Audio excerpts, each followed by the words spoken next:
If you are looking for a mobile wallet to hold and access your crypto, you need to go to argent.xyz and download their smart contract wallet app right onto your Android or iOS device. Argent is the most secure way to hold money on your device while still being able to access DeFi services that we all know and love on Ethereum.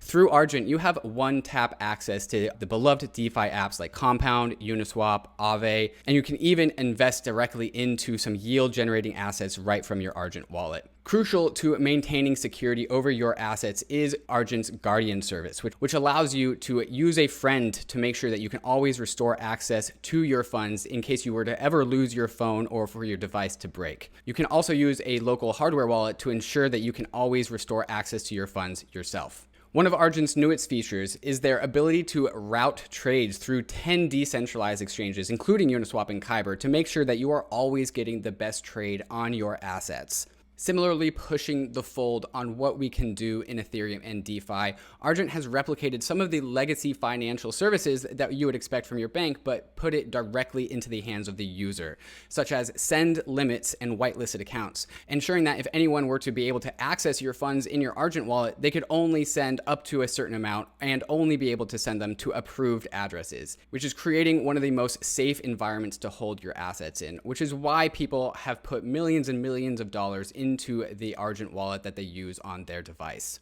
In order to see the Argent wallet in action, go to argent.link/bankless and download the Argent wallet on iOS or Android today.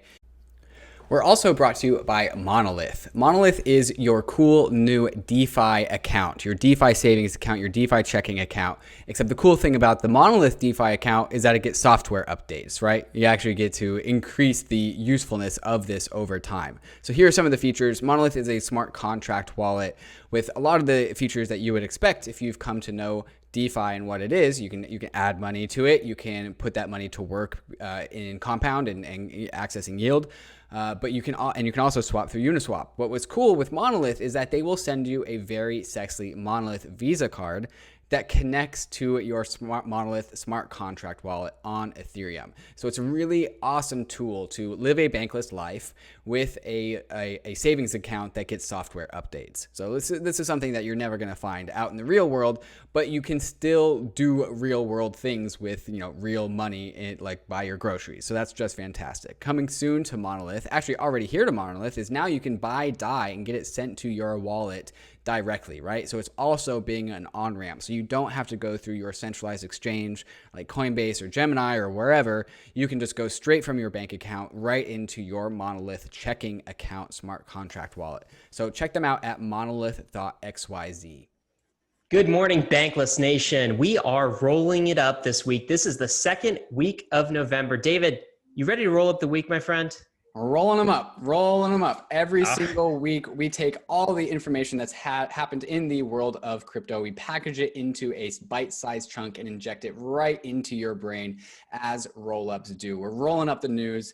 All right, so here's what we do every week. The format is the same. We dedicate 5 minutes to 5 topics so that you get the entire week into your brain in about 25 minutes. We try to honor that. We try to keep to that. So we go to market, releases, news, takes, and then we conclude with what we are excited about right now. So this happens every Friday morning on both YouTube and the Bankless podcast. Catch it in both places. David, let's get started with the market, my friend. What is the market saying to you? Do you want to start with Bitcoin? Yeah, today Bitcoin is pushing above $16,000 a coin. There is not much price history above this level, so that is pretty exciting. This is what I'm about to comment is just for today. It seems like Ether is taking a little bit of a dip. YFI is another token that I'm paying attention to that's taking a little bit of a dip. Things seem to be rotating into Bitcoin. We've seen this happen before. Things rotate into Bitcoin. Bitcoin pumps. Things rotate into Ether. Ether pumps. Ether rotates into DeFi tokens. DeFi tokens pumps. Today it's Bitcoin's turn. All right, so all of these markets are connected, but 16K is pretty, that's a milestone, right? We are within striking distance of all-time highs for Bitcoin. At what point is mainstream media going to start doing this? You remember 2017 where it was like every day CNBC would be talking about the price of crypto something.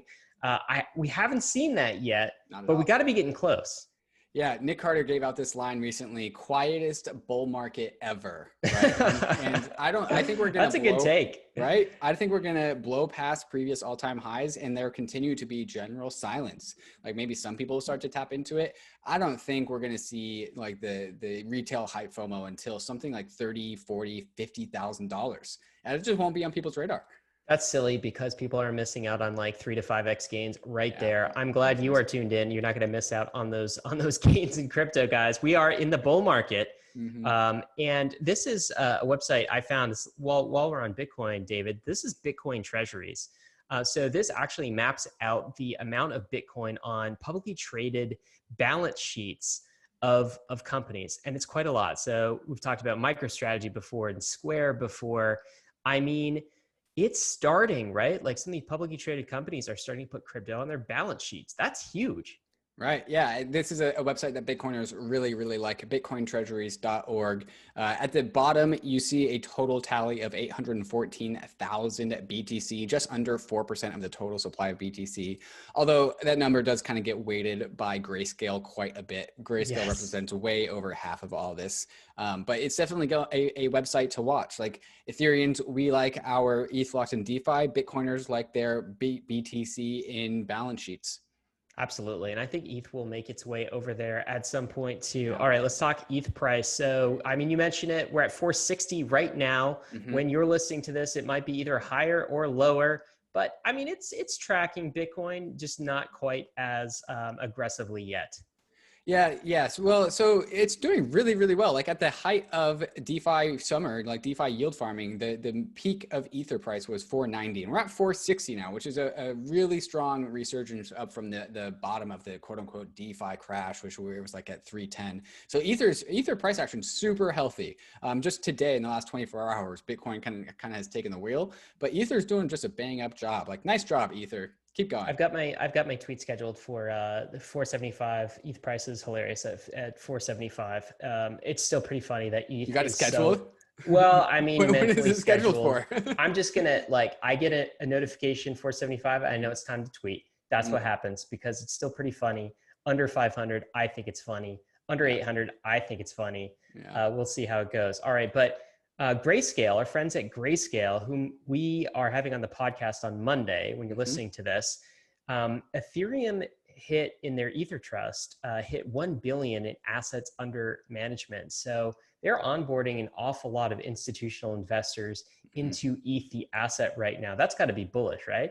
Absolutely bullish. And this is the metaphor that we gave out on the podcast with Michael Sonnenschein coming out on Monday, that Grayscale is the bridge, right? We are building the arc in DeFi. We are building the arc in Ethereum, but Grayscale is offering a fantastic bridge to onboarding onto that arc. And they are being rewarded handsomely for that effort.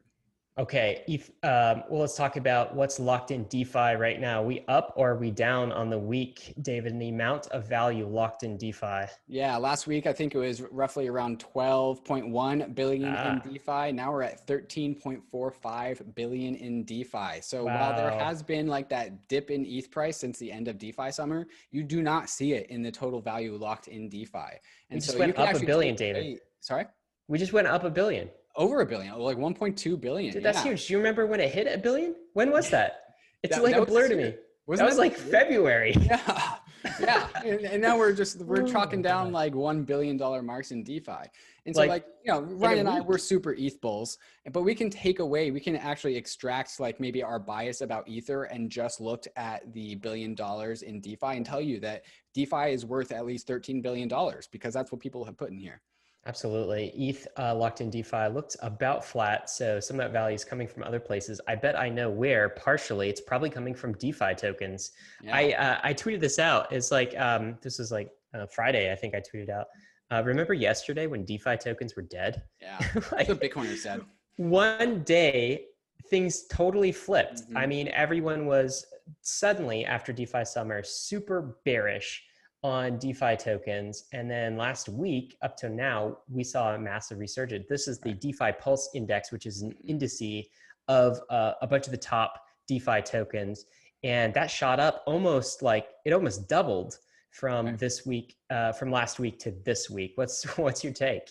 Yeah, we were watching, and this story was told by the Wi-Fi chart so well, where Wi-Fi kept on plummeting and it capitulated down to like 7,000 something. Somebody opened up a short at the bottom, and then a bunch of Wi-Fi community members all banded together to just squeeze that short, and then a bunch of DeFi tokens just mooned at this event, right? Maybe it was related to other factors as well, but Wi-Fi bounced off the floor at like $7,500 and zoomed up to $18,000 in this space of like 1 hour. And it's been around that mark ever since. So yeah, people love to hammer on DeFi tokens when they're bleeding, but that doesn't mean they're dead, and they're going to come back to bite you. Don't bet against DeFi tokens; they'll get you. Guys, if you liked DeFi season 1, you're going to love DeFi season 2. It is coming out soon. I guarantee you. All right, let's move on from market and talk about some hot releases. We got to start here, David. PayPal. All right, we talked about it a couple of weeks ago in the roundup, but now they are like fully onboarding anybody. They've removed their whitelist so that users, and they have about 330 million, if I'm recalling correctly, Big number. PayPal users have the ability to purchase crypto within PayPal. There's no whitelist anymore. They've taken that off, and they are certainly following Square's lead on that, except they've like included more assets than Square has. And Square, you could just buy Bitcoin, but this you can buy Ether, you can buy Bitcoin, including a bunch of things that you probably shouldn't buy, but you can buy them here. Pretty amazing, right, David? Like, did you ever think that you'd see the day? Yeah, I guess I did. I'm happy it's finally here. And you're totally right. They are following in Square's footsteps, where Square, I think, made 80% of their revenue last quarter, or profits or something, from Bitcoin and Bitcoin alone.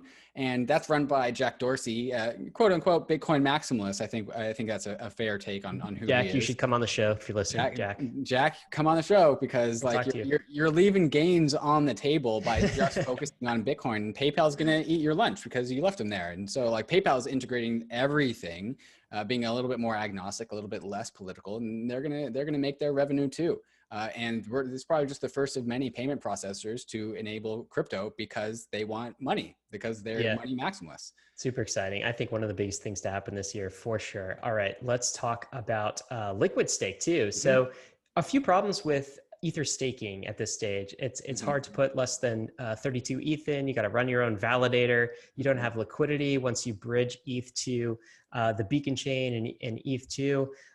Some folks, including Andrew Keys, formerly of Consensus, now at Dharma Capital, huge ETH bull, are creating a solution to that. We actually had them on Meet the Nation this week on our YouTube channel, right, David? Can you describe what this is? Because they just announced this on Wednesday, I believe. Yeah, absolutely. So staking can be hard. Like, not everyone is equipped to run a node or be that technical or even manage the uptime of their node. Then you also have to self-custody your assets, a new private key. It can get kind of complicated. In addition to that, you are locking up your Ether for an unknown amount of time. It could be more than 2 years, could be more than 3 years in the worst case scenario. That's a long time to lock up a bunch of capital. And so in order to kind of remediate some of these problems, the Dharma Capital boys are rolling out liquid stake. So you can deposit less than 32 ETH. You can deposit more than 32 ETH, but not multiples of 32 ETH. And then you can also get a USDC loan based off your deposit. So while you are locking up your capital in the deposit contract in the genesis of Ethereum, as you should be, because we are all stewards of Ethereum, you can still access the value in your deposited Ether. So solving a lot of problems here. Yeah, stewards of Ethereum, because you should be, your patriotic duty. More on that next week, guys. Bankless Nation is going to war next week, and we're putting some posts out with some propaganda that I think you're going to love. Anyway, let's move on to the next one, Dharma. So Dharma, a different Dharma. This is not Dharma Capital, the fund that we're talking about. This is unrelated. Dharma is also a smart contract wallet that's pretty fantastic from a user interface perspective.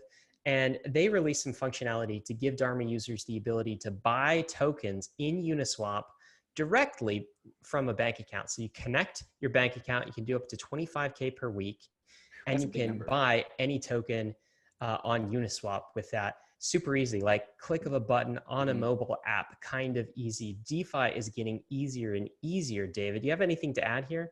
Yeah, so Dharma is connecting your bank account to Uniswap. Obviously, there's a bunch of steps in the way, but that's what a good company does is they take a bunch of hard work and then they eliminate that for you as a service.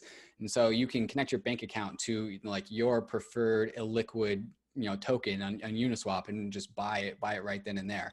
Right from your Dharma app. So tip of the hat to Dharma for also being able to pivot and really move quickly because when they started, they were not this. They were a kind of a peer-to-peer borrowing and lending service. And it didn't really work out except this. And then they pivoted into this and it's been working out great for them. DeFi pivots like are some of my favorite projects now. Aave was sort of a pivot, and Synthetix, the next one I want to talk about really quick, it was kind of a pivot too. Originally, they were creating just a stablecoin to compete with Maker, and they pivoted it into an entire Synthetix platform. And now they've just come up with a synthetic oil basically that you can buy, right? So this is a oil price exposure as a token that you can purchase. Can you talk about this? Yeah, one of the bull cases for Ethereum, or the bull case for Ethereum, is that it's the settlement layer for all assets. Except one of the bear cases for Ethereum is that it's really hard to get off-chain assets onto Ethereum. Like that's a very large unsolved problem. And so Synthetix as a synthetic asset generation platform is kind of a solution to that. It's like we don't actually need the asset itself. We can just make an agreement to produce a synthetic version of that asset. And this is one of the first off-chain assets that Synthetix is putting into their ecosystem. Using oracles from Chainlink, you can now buy you aren't buying oil, you aren't buying a barrel of oil, but you are buying the value of a barrel of oil, which to like 95% of people who care about oil, that's what they care about, right? And so this is now you can now purchase quote unquote oil on Ethereum. Yeah, and it's backed at the end by store of values, right? Basically, this is a bull case for Ether as well, as some of these Synthetix will be based on the value of Ether at the very bottom layer. So super cool stuff. David, let's get to some news. I think if you want to live a bankless life, you need to get a hardware wallet. There is no alternative for storing your crypto in a self-sovereign fashion. That's why I have 4 ledgers that I use to manage my different crypto assets using the Ledger Live account as well. Ledger Live is like your home base for managing your Ethereum, DeFi, and crypto accounts. It does a really good job of aggregating all of your different Ethereum wallets if you are the type of person that uses more than one. But you can also add other cryptocurrencies like Bitcoin or Cosmos or whatever your preferred blockchain is. And then it will display an aggregate portfolio of all your accounts at the main page. One thing that Ledger is doing a really good job of is enabling all of the money verbs that me and Ryan talk about with the Bankless Skill Cube enabled in the Ledger Live app. So right now in the Ledger Live app, you can buy, sell, lend, swap, and stake your crypto assets, which is doing a really good job of fulfilling all of the money verbs in the Bankless Skill Cube. Something that's new to Ledger Live is Ledger Swap, where you can swap assets one for another directly inside the Ledger Live application, ensuring trustlessness in your financial activity on Ethereum and on Bitcoin. If you want to learn more about what you can do with a ledger, go to the blog post, The Power of Ledger Live on the Ledger website, where they share some of the more advanced things that you can do with your ledger that you might not have known about. There's a link in the show notes that will take you to the Ledger shop where you can get your preferred Ledger hardware wallet. I personally like the Ledger Nano X, but I also have both. They're both great options.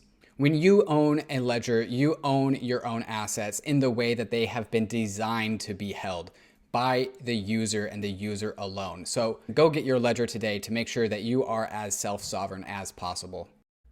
The Bankless State of the Nations are brought to you by YEARN. YEARN is DeFi's first self-building community-run project, which I just get really, really excited about. YEARN is a system that seeks out yield in DeFi, and it does that in a number of different ways. A very aggressive way is with the vaults, where you can deposit your preferred asset of choice, and different DeFi experts will come in and generate a strategy for what to do with your deposited token, right? And so it'll go find ways to get yield in that deposited token in DeFi. For those who want to just earn yield on their stablecoins, the EARN system is for you, where you can deposit your preferred stablecoin and YEARN will go and figure out which money market on DeFi in DeFi is producing the best interest rate, whether it's DYDX, it's Compound, or Aave. it looks around DeFi to see where the yield is coming from, and it directs stablecoins automatically so you don't have to. Check them out at YEARN.finance to get started, and also check out the stats page to see what other people are doing as well. David, let's get to some news. I think the big news event probably of the week was that Infira went down. Can you tell folks what Infira is if they're not familiar, and why that outage caused such a stir? Yeah, like I mentioned earlier, sometimes running a node is hard, right? Like sometimes your computer goes down. Ethereum as a node requires a little bit more intensive of a node operation than normal blockchains like Bitcoin. And so people use Infira. So Infira will run your node for you, and then you can just use Infira as your quote unquote endpoint. Some Bitcoiner maxis won't like this because they are always about running your own node. And then there's something that happened with Optimism. They accidentally triggered, I think it was actually on purpose. There's another backstory to that. We won't go into it. They triggered some contract on Ethereum that caused certain versions of Geth, and Geth is one of the clients for Ethereum 1.0, certain versions of Geth to like come out of sync with other versions of Geth. And so people that were on that older version of Geth actually started working on a different fork of Ethereum. And this has since been resolved. And, you know, Ethereum, people are joking about how Ethereum went down. That's not true. We just had 2 forks for a brief moment in time, and now we're back onto the 1 fork. And then people are learning how to deal with this, right? And so there's been a decent number of ecosystem responses to figuring out how to solve and make sure this problem doesn't happen again in the future. Yeah, so the cool thing I think about this is this just increases the anti-fragility of Ethereum. So similar to how we had pretty large gas fees over the summer, and that actually led to a good outcome, which is more development on Ethereum's layer 2, right? So we had projects actually take layer 2 seriously and speed the development of it. I think a lot of DeFi projects and Ethereum users as a whole will start to diversify their reliance on Infura to other service providers. So either running nodes themselves, of course, that's an option, but there are a slew. This is a website with almost a dozen different Infura-like service providers that you can like acquire data from and use instead of Infura. So we do have some redundancy here, and I do think it increases the anti-fragility of Ethereum when we have events like this. It kind of exposes the soft underbelly, I guess, of some centralization in the network. Yeah, that's absolutely right. And this just goes back to the very common line. What doesn't kill it makes it stronger. And so there, if you're on Twitter, you saw a bunch of just fighting about it. And Ethereum Bitcoiners were having their heyday. It's like, oh, Ethereum centralized. But like to me, I wasn't impacted by it. Like didn't stop me from getting what I wanted to get done. And now it's once again not stopping anyone else from getting what they want to get done. And Bitcoiners will see this website, EthereumNodes.com, and they'll look at it in skepticism and say, here's 14 nodes that you can delegate your trust to. That's not running your own node. But I'm a fan of Vitalik's view on this, where it just it's a herd immunity type thing, where only a percentage of the Ethereum world needs to run their own node in order for Ethereum to be adequately decentralized. Not every single person needs to run a node. And that's actually quite ridiculous to think that every single person in the world is going to run a node. So long as we have like a curated list of people that are running nodes in good ways, then I'm fine with it. Yeah, and by the way, some of these node providers purport to be much more decentralized than Infura. So I haven't looked at Pocket, but I've heard very good things about its approach to decentralization of these things too. All right, let's move on. So Zapper, our friends at Zapper, we did an AMA with them earlier this week. They just snagged some funding. Talk about that. Yeah, Delphi Digital I really like all the Delphi Digital's like placements of their funding. Every time they make a funding round, I'm like, that was a good move. And also got funded by Coinbase as well. So Zapper is just this way to interact with DeFi in a way that's really efficient. Like sometimes in DeFi, you need to go to Uniswap, and then you need to go to Compound, and then you need to go and do something else. Zapper just bundles it all together and makes it really easy to do stuff. And so I feel like that's a pretty strong case that like Zapper is the front end of like Ethereum in a way. Like if you just want to get something done, you go to Zapper. Yeah, I really like Delphi's approach too, because they almost take like an activist investor type role where they'll go in and not only invest, but they'll also assist with token economics and financial models and that sort of thing, and sort of improve on the design of the token. So it's a really Really good take. Really good strategy there. All right, Binance. What's up with this? Our friend CZ, he's pledging 100K to Gitcoin grants. Are there strings attached? What is this? Is this just a gesture of goodwill? There's never any strings attached with donations to Gitcoin. So that's just fantastic. Yeah. I mean, I don't know why CZ is doing this other than being an altruist. And so good for him. Like, tip of the hat. Thanks for funding Gitcoin. Maybe it's good PR, but regardless, PR, credit where it's due. I mean, good job, CZ. More of that, please. We'll upgrade CZ to chaotic neutral. Yeah, exactly. All right, CipherTrace. They put out a report this week, and they said basically half of the 2020 crypto hacks were from DeFi protocols and exchanges. But I read through the summary of this report. There's a lot of like DeFi FUD here, where it talks about criminals using DeFi without AML KYC, how it's unregulated, how it's a huge vector for money laundering, and that sort of stuff. I think just puts fear in the heart of regulators. Of course, if you're a company like CipherTrace, maybe that's what you want, because if regulators will buy your products that way. But I got to be honest, I don't love it. It kind of sends a shiver up my spine when you've got companies in the industry talking in this way. What's your take on this? Yeah, so there's two things to note here. CipherTrace is not going to solve DeFi hacks, right? They're just going to be able to help find the culprits, which I guess is okay. Maybe that's a defense mechanism. But the right way to solve DeFi hacks is stopping it at the source, not by threat of punishment, but by improving your code, right? Like if you got hacked, your code was weak, so it needs to be better. That's how you stop a DeFi hack.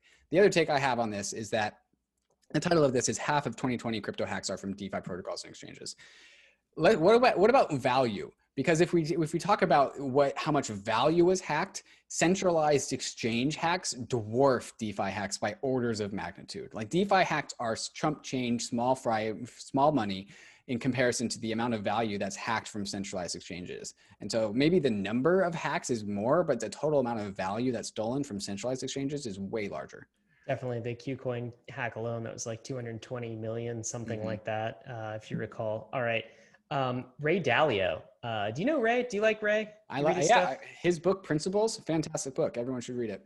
I love Ray's stuff, especially his stuff on monetary policy, but he had kind of a bearish take on Bitcoin. He said there are 3 problems with it, and crypto in general. He called it digital currency in general. 1, you can't take Bitcoin and buy things with it, right? So it's not a medium of exchange. 2, it's too volatile. And 3, if it did become a threat to governments would shut it down, make it illegal. So, we had our conversation with Raoul Pal that we put out on Monday, and he sort of diffused number 3, where he basically said, sure, a government could try to ban it, but then another government in some other country will not ban it. This is kind of what happened with the gold ban, FDR's gold ban. The US banned it, other countries didn't. The US ultimately had to take away its ban, and the countries that didn't ban benefited. So the game theory there, I think, says that maybe that won't play out the way Dalio thinks it will. But what I was struck by, David, is just like Dalio kind of gets the whole modern monetary policy, how it's going to inflation, how like fiat currencies aren't going well, but like he's just at the starting line when it comes to understanding crypto. And this is exactly where everyone starts. They always say crypto is not good. Medium of exchange is too volatile and governments will ban it. Like that's where I started. When I first learned about crypto, I was like, oh, it'll never work because of those 3 reasons. So I actually think this is bullish. I do think Dalio will come around at some point. Yeah. So he's also interestingly made really positive statements about Ethereum. Like he has historically said like Bitcoin is kind of like a pet rock and Ethereum is much more interesting, in the same vein as the CFTC chairman a while ago. Yeah. So like I don't get what he is all about with crypto. Like I can't get if he's bullish or if he's bearish or if he's skeptical or if he's not skeptical. He seems to be a little bit all over the place. I'm curious to see how he does develop his mental models, because a lot of people listen to Ray Dalio, and so what he does say does carry a lot of weight. What's funny though? I watched that interview. He actually ended the Yahoo Finance interview, and he said, "Yeah, so that's why Bitcoin will never win, or digital currencies will never win. And you know what will win? Gold." I just thought to myself, guys, like, buddy, I know like no millennial is buying gold right now, right? Like, just look at the demographics. I mean. we're not buying gold. Yeah. So maybe that's true now. Maybe that's true even for boomers. It's not necessarily going to be true in the next, in the decades to come. That's exactly right. All right, we could talk a lot more about what the government is doing. The final boss, as we call it. I'll go through these really quick, but Shapeshift had to delist Zcash, which is an anonymous cryptocurrency. Ooh. Don't love hearing about that. IRS is coming after Coinbase for tax information. So guys, FYI, if you're doing crypto trades on Coinbase, the IRS knows, like, get right with the tax person or else they will definitely find you. Bitcoin mining pools, some of them, one of them is at least implementing KYC. I don't love that either, like right? That either. At in the same token, we've got some good news coming from the final boss, as we call it, the nation state, which is central bank digital currencies are coming. They've got to embrace crypto. They've got to embrace at least networks like Ethereum in some way. The Fed is researching central bank digital currencies. An article came out about that, highlighting the issues on the block. We'll include it in the show notes. Also, Lebanon is the next country to step up and say, we're doing a central bank digital currency. Every week we're talking about this, David. Yeah, it seems to be there's just like this good cop, bad cop going on with centralized governments, right? Where, the Bitcoin and DeFi get the bad cop and the central banks digital currencies get the good cop because like this technology is valuable. And so people are going to figure out how to use it. Every single week on this, on the weekly rollups, we talk about, X country rolled out central bank digital currencies and, X token got, it got the purview of the nation state, down on it. This week it's Zcash and this week it's Lebanon. Like, I wonder what it's going to be next week. We will see.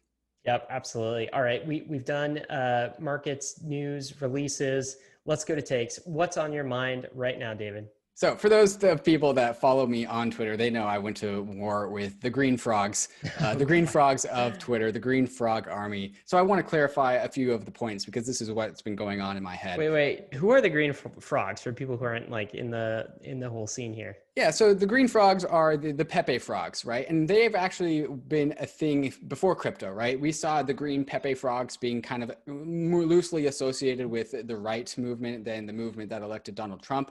This kind of like army of like individuals, generally anonymous, that are on their computer and are memeing themselves into existence. And it's a very good strategy to go viral, right? It's leveraging meme culture, it's leveraging internet virality to help bootstrap a movement, right? And allegedly, Russia used this as a tactic to get Donald Trump elected into office in 2016. And I think that we are seeing that same engineering play out using green frogs on crypto Twitter and other mediums as well.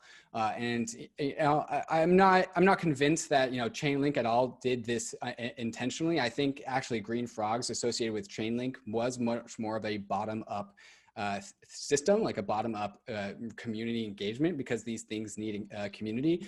But in the same way that like you can only do the immaculate conception of Bitcoin once, you can only do the immaculate ICO of Ethereum once, you can only do the immaculate like YFI liquidity mining once, you only get the immaculate green frog community once. And now there's a bunch of other projects with tokens that are trying to leverage green frogs to bootstrap their community. And I'm just having none of it. It's just BS. Like, no, like you only get to do that once, and I'll give Chainlink the pass, but any other project that tries to bootstrap their community by green frogs, like, no, they're trying to dump their token on you. Who's doing this? Coin.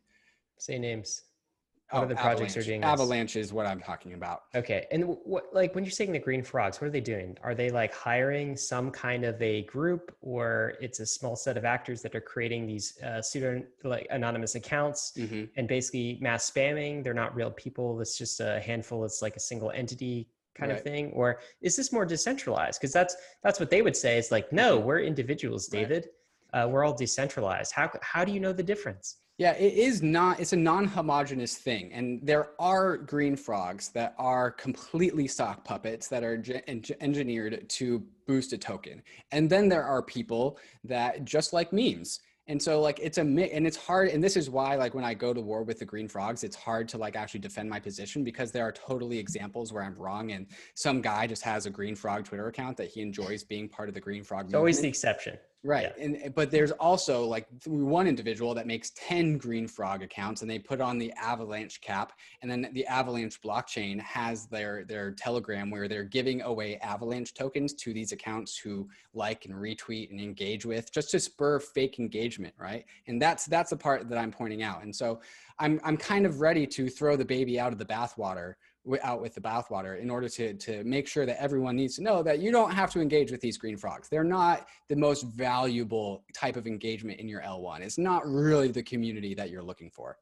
And are you doing this just to kind of like, tell people about this, raise awareness sort of thing? Because it does feel a little bit like whack-a-mole, right? Like every time you hit one, 5 more are going to pop up. I think the reason why I'm doing this is I just want to signal to people that like the green frogs aren't as legitimate as they need to be. Like one green frog account does not equal one human account. Like, and not, this is not a war on Anon Twitter accounts or Anon Reddit accounts or whatever. You get to be anonymous. But if you are anonymous under the green frog banner or are trying to just like bootstrap fake engagement, like that's not the same. Like there are plenty of Anon accounts that I think are really valuable, but they generally aren't green frogs. Yeah, they're real people under that. Yeah, makes sense, man. Makes sense. All right, Ryan, what's on your mind? Maybe I'll talk the main thing. So the main thing on my mind is when we had that conversation, the AMA with Zapper, the question came up, hey, are you guys supporting DeFi on other chains? That made me think, like, DeFi on other chains, what chains actually can contain something like DeFi, which gets to sort of the definition of what is DeFi. I put out this Twitter poll, and of course it's biased towards whoever follows me, which is biased towards like the things I talk about. But I asked a question about each like major network that maybe claims DeFi in some way. So is Bitcoin DeFi was my first question. And it was interesting. The result from that was about 50-50. So 50% of people said no, 50% of people said yes. I asked the question, is Ethereum DeFi? 80% said yes, 20% said no. Is Binance chain DeFi? That is, of course, a chain from Binance that has some sort of distributed consensus, delegated proof of stake. The results were 20% yes and 80% no, so skewed the opposite way. Is Polkadot DeFi? That came out the same as Bitcoin, about 50-50. Is Cosmos DeFi? 37% yes and 63% no. I want to get your take. What does all that tell you? Does it tell you nothing, or is this some reflection of sentiment? Yeah, I think you didn't do a very good job parameterizing. Yeah, I'm gonna cut this out. Parameterize. Okay.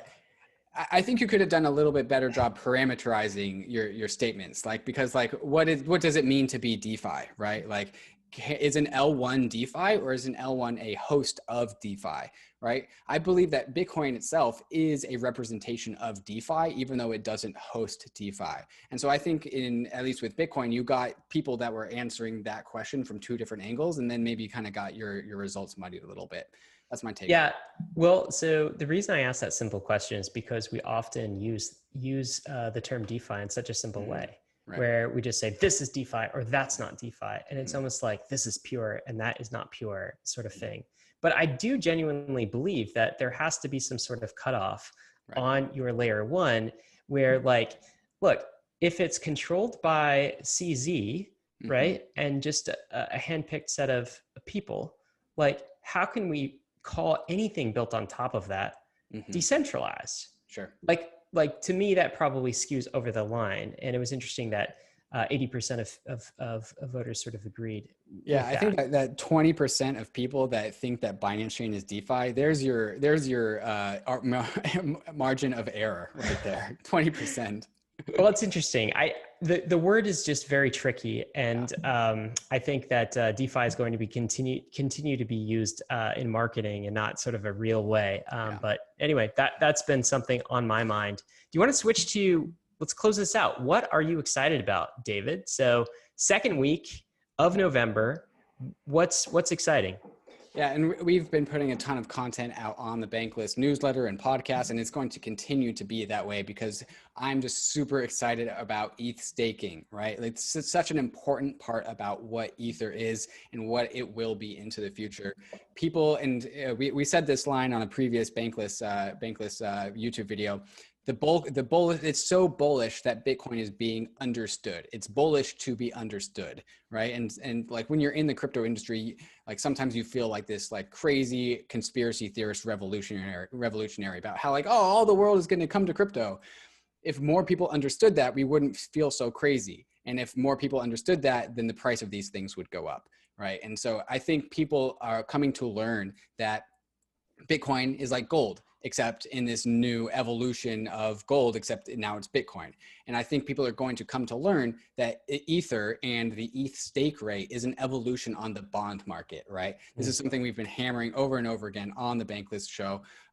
The bond market's massive. It's the biggest industry or market cap in the world, right? And so there's never ever been before a hard money bond market before proof of stake Ethereum. And so that's what I'm really excited about seeing manifest into the world and people coming to understand this.